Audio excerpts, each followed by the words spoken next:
curious, how did you know the story was good? Because it made me laugh. It still makes me laugh. Just like thinking of the idea made me giggle. When I put together that first animatic, I was like, it's there, and I still get the laugh. It's a bit harder because you need to understand things better, and or maybe actually one of the bigger problems of the first anime was like it was too long. There was a little bit of giggles here and there because I had like, you remember, I don't know if I showed it completely, but there was a part where at the beginning where he kind of like dresses up like Batman, like he like puts like gloves and like puts a belt and like, and all of that kind of was reference to like the things I like watching as a kid. I loved those sequences in Batman or whatever show it was, and so that made me giggle on its own, right? And there was like other little things and that were kind of picking up, but the joke itself, like it was partly joke, part of a release. Like I felt one of like the goals I had was like once I figure out like this is what the freelance life and whatnot, or like the animators life, was that I wanted people to feel satisfaction in a way. And I remember telling the story to somebody at DNEG, and they're like, "Wow, thank you." And I'm like, "Great, yeah, okay, that's the feeling that I wanted you to get. Great, right?" And so I started testing it. I did like, you know how people do focus groups. I did kind of like that, but like did it very small. I would show it to one friend.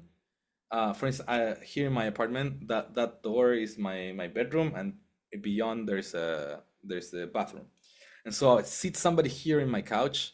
I would put the animatic on, and go like, "Can you watch this? I want to hear your thoughts afterwards." And I would just go to the toilet, and I would like put my ear behind the door just to hear if they were giggling, what was their actual visceral reaction. And people like would kind of go like, when they got like where it was going to, and then you started hearing ha ha ha ha ha ha, and it was every time in kind of the same times. I Because it had audio, I know exactly where the movie was going to, uh, and so that confirmed it. Like I knew it was good in my heart.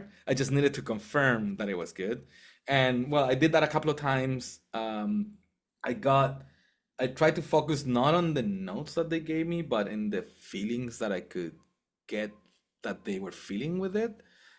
Because a lot of the times I feel like people tend to take the words too much to face value. We had this problem with one director on Scoop.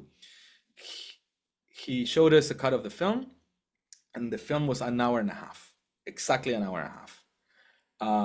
And I felt it was too long, right? That was my first feeling. That's too long. So we finished watching the movie. I'm like, why is it so long? Oh, it's just an hour and a half, right? Then I hear that the director did a focus group, and they told him it was too long. So he started cutting shots, right? And I'm like, no, it's not too long. It's not too long. It's an hour and a half. And so what was it that it was too long, that we felt too long? And so I started analyzing it. It was like the problem was that it took too long to get from the beginning to the actual conflict, so we could actually know what the movie was about. It was hitting around minute 30, 35. I was like, a normal movie that happens at the minute 20, you can't push it that much because you feel lost. Because I felt like, oh, characters are doing things, but I don't know what we're doing with the movie, right? And I don't know what the movie is about, right? And so it's important to understand that behind the words there is a feeling, and that's what you need to understand from feedback, mostly from people that don't understand what they're talking about. Like if you're asking your mom or your family or friends that doesn't have anything to do, because their feedback is super valuable, but they just don't know how to express what's going on because they don't know, but they do have feelings, and that is what you need to listen to. And so I tried doing that a lot. One of the other things that felt very right from the beginning is like once I got that animatic sorted out, I showed it to my mom, like as an obviously I knew like she wasn't gonna understand anything about animation, but she knew like she's a human being, so she can relate to stuff. And she like after like not even halfway through the film, she's like, I had a boss like this, and I was like, cool, this works. Like she can get it on animatic, perfect. It's good. Now, like it's clear and it's relatable. Like anybody can relate to it. Like if my mom, that is an English teacher had a boss like this, anyone can. Perfect. And so that kind of gave me all the confidence, more confidence that it was good. And I kept on doing little experiments every now and then, um, until like we got to the point. I was like, okay, now it's time to produce, and we just like kept on going. We trusted each other. At one point, we lost a little bit of the gag, the joke itself, but it was basically based on timing. It was funny because like we just dragged it out, like we cut some things slightly different, and none of us were laughing. And I remember I asked the guys, I'm like, I'm not laughing right now. I don't think it's not funny anymore. There's something going on, and they're like, no, you might be burned out of the joke. I'm like, no, I'm sure I'm not burned out of the joke because when comedy is, I mean, to me, like good comedy is always funny. Like I can watch uh, like a like the my favorite comedians 100 times and I'll always laugh because it's not comedy that's made out just a surprise. It's comedy makes because as long as the comedy is still true, it's still funny, right?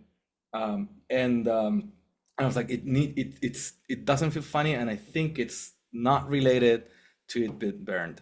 There's has to be something here that's not working. And I went and compared it to the animatic that I did, and I was like, oh, there's a timing thing. There's a thing that we're missing on the moment that we have that expectation of like he's gonna start to break down, because we had lost a little bit of that at the beginning. He would like start break down right away, and so we built up that a little bit longer and gave it and that time to like start like having those little shakes and stuff, and that brought it back. Like right away, we put it back together. I showed it to them. They're like, "Oh, that works again."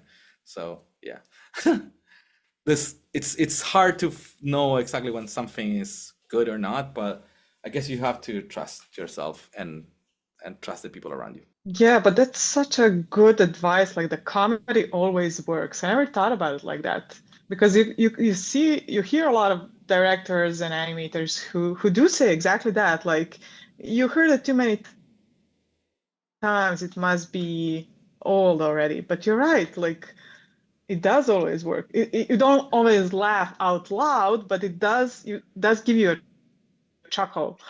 Yeah, yeah, chuckle, a giggle, or Yeah, like and it's even really, I even that think, feeling of like when you laugh on the chat, when like somebody tells a joke and you laugh, but you don't laugh externally, you just go, you still get that, right? Every time, if the comedy is yeah. like solid. Yeah, and the thing you said, you have to get from your focus audience the unspoken advice.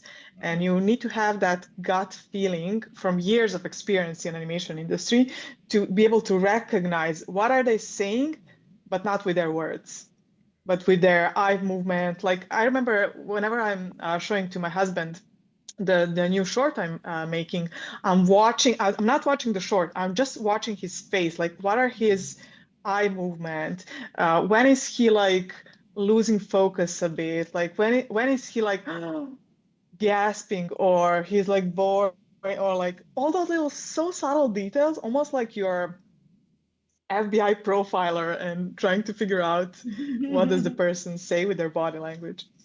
Yeah, it's super important. I did that as well. Like when I went to Annecy, I showed it to a bunch of friends. I would like give them put it on an iPad and then just keep on having a conversation with somebody else so that they didn't think I was looking at them. So they would could react normally. But I kept an eye on like trying to see what they were feeling, if they were getting distracted and they were like super into it.